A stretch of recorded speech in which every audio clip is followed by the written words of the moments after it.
जय गुरु जी, शुक्राना गुरु जी। सारी संगत को जय गुरु जी। ओम नमः शिवाय, शिव जी सदा सहाय। ओम नमः शिवाय, गुरु जी सदा सहाय।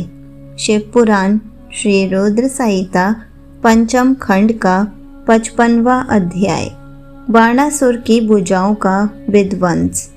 व्यास जी ने सनत कुमार जी से पूछा, हे ब्रह्मा पुत्र सनत कुमार जी, जब भगवान शिव को श्री कृष्ण ने जृंभणास्त्र से मोहित कर दिया तब वहां उस युद्ध में क्या हुआ?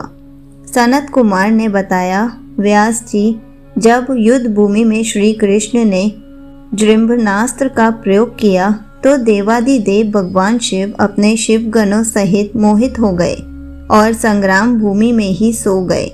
तब दैत्य राज बाणासुर अपने रथ पर बैठकर श्री कृष्ण से युद्ध करने के लिए आया। बाणासुर के रथ के घोड़ों की लगाम उसके सेनापति कुष्मांड के हाथों में थी। अनेकों प्रकार के आयुधों से सुसज्जित होकर बाणासुर भीषण युद्ध करने लगा। दोनों पक्षों में काफी समय तक युद्ध चलता रहा।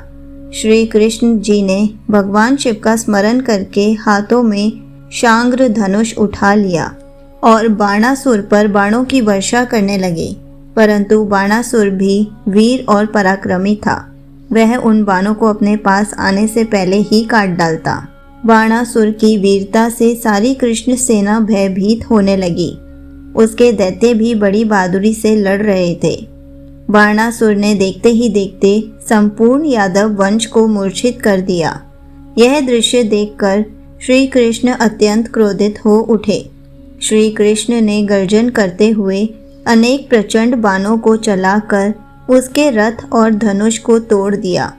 तब बाणासुर गदा लेकर कृष्ण की ओर दौड़ा। फिर दोनों में गदा युद्ध होने लगा।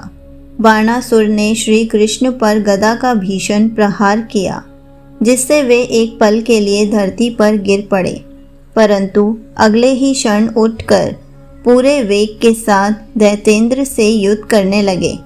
उन दोनों के बीच इसी प्रकार भीषण युद्ध चलता रहा। तब एक दिन भगवान श्री कृष्ण बहुत क्रोधित हुए और उन्होंने मन में भगवान शिव का स्मरण करके हाथों में परम दिव्य सुदर्शन चक्र उठा लिया और दैत्य राज बाणासुर की भुजाएं लकड़ी की तरह काट डाली। अब बाणासुर की केवल 4 भुजाएं ही शेष थीं।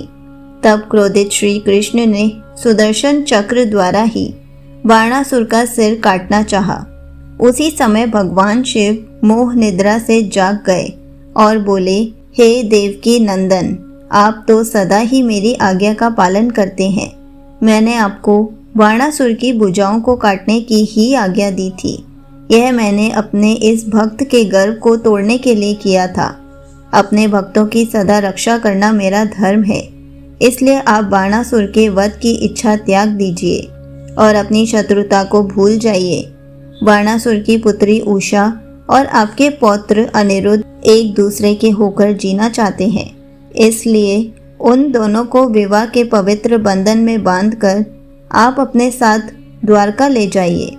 यह कहकर भगवान शिव ने बाणासुर और श्री कृष्ण में मित्रता करा दी और स्वयं वहाँ से अंतर्धान होकर शिवलोक को चले गए। तब बाणासुर श्री कृष्ण को आदर सहित अपने महल में ले गया और वहां उनका बहुत आदर सत्कार किया।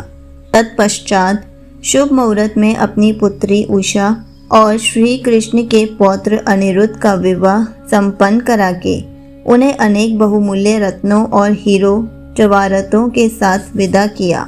संगत जी, यहीं पर शिव पुराण श्री रुद्र संहिता पंचम खंड का 55वां अध्याय समाप्त होता है। जय गुरु जी, शुक्राना गुरु जी।